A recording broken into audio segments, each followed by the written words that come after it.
নমস্কাৰ আসলতে সকলো মৰ্মাহত এবাৰ জুবিনদা বিহীন পূজা এবাৰ হ'ব আৰু ইমান সোনকালে মানে তেওঁ মৃত্যু হোৱাৰ পাছত ইমান সোনকালে দুৰ্গা পূজা অনুষ্ঠিত হৈছে তো উপায় নাই চাগে এবাৰ অকল আধ্যাত্মিক দিশটোৰ ওপৰতে গুৰুত্ব দি মানুহে পূজা ভাগৰ যিখিনি নীতি নিয়ম মানি চলি চাগে পূজা ভাগ আগুৱাই নিব আৰু ৰং ৰহস্য বা সাংস্কৃতিক অনুষ্ঠান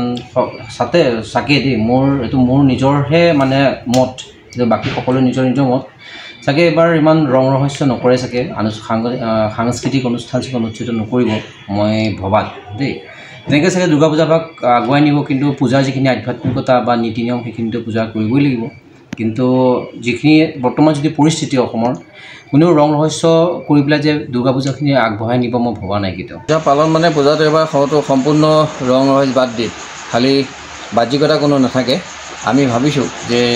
খালি আধ্যাত্মিক কথাৰ প্ৰতি মানুহে সদায় গুৰুত্ব দিয়ক আমি আপোনালোকৰ চেনেলৰ অসমবাসীক আমি অনুৰোধ জনাম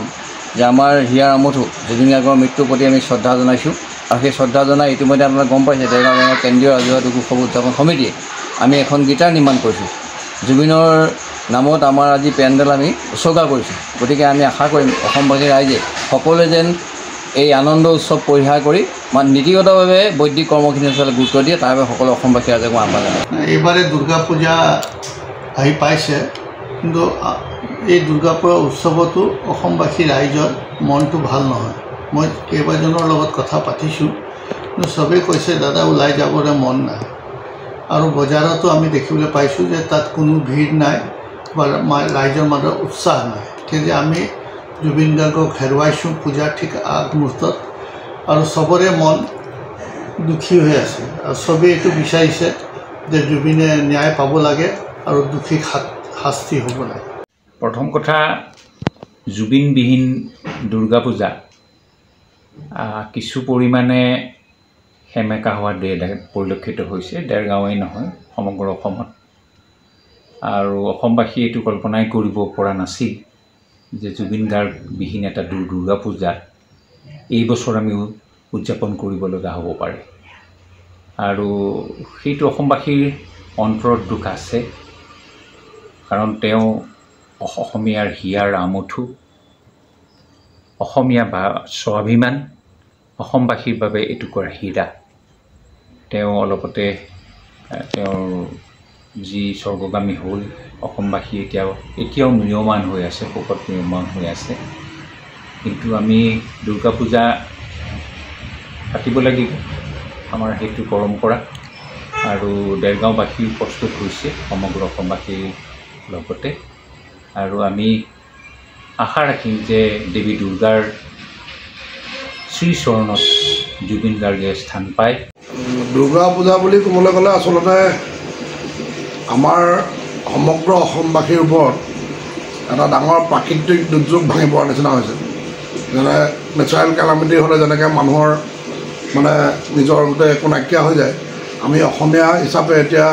জুবিন দাক হেৰুৱাই আমাৰ মাজত তেনেকুৱা কোনো আচলতে ফূৰ্তি ফাৰ্তা বা তেনেকুৱা কৰা কোনো পৰিৱেশ নায়েই বা আমাৰ মনেও নকয় আৰু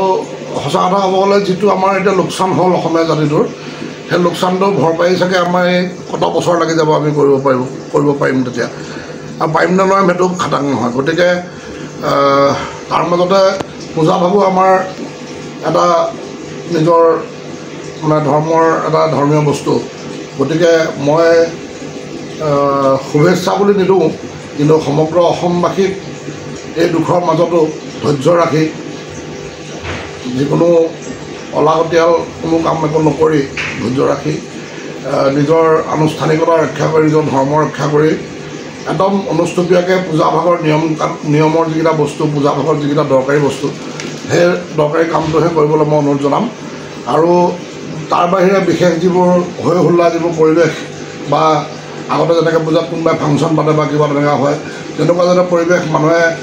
এবাৰ অকণমান এৰি চলে তাৰ বাবে মই অনুৰোধ জনাম কাৰণ কেলৈ বিষাদৰ সময়ত আৰু এইবোৰ ভাল নেদেখি গতিকে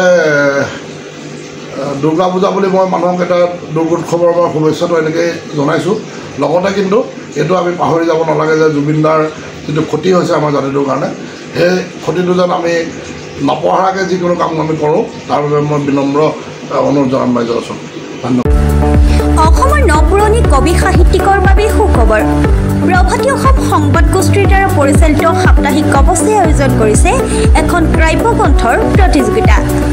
সহকৰ্মীৰে ৩০টা বৰ্ষত খোজ থোৱা অসমীয়া সাপ্তাহিক কবচ কাকতখনৰ উদ্যোগত কাব্যগ্ৰন্থ প্ৰতিযোগিতাৰ আয়োজন কৰা হৈছে। ২০২২ চনৰ পৰা বৰ্তমানলৈ প্ৰকাশিত অসমীয়া কাব্যগ্ৰন্থ দুকপিৰ লগতে লেখকৰ সম্পূৰ্ণ নাম ঠিকনা সঠিককৈ লিখি অহা ৩০টা মেম্বৰৰ ভিতৰত তলত দিয়া ঠিকনাত ডাকযোগে পঠাব পাৰিব। আমাৰ ঠিকনা সাপ্তাহিক কবচ, প্ৰভাতী অসম সংবাদ গোষ্ঠী, বিজয়নগৰ ডাকঘৰৰ সমীপত, কলিতা মাৰ্কেট, ৩য় মহলা, জিলা কামৰূপ অসম ৭৮১১২২। মোবাইল নম্বৰ হৈছে ৯৪৩৫১১৪৬৬৬ অথবা ৬০০৩৯৭1898 অথবা ৯৮৬৪০৮৪৬০০ অথবা কাৰ্যালয়ত হাতে হাতে জমা দিব পাৰিব। এই প্ৰতিযোগিতাত বয়সৰ কোনো সীমা নাই। অহা জানুৱাৰী মাহত ফলাফল ঘোষণা কৰাৰ লগতে বঁটাসমূহ বিতৰণ কৰা হ'ব। সকলো প্ৰতিযোগীকে মানপত্ৰ প্ৰদান কৰা হ'ব।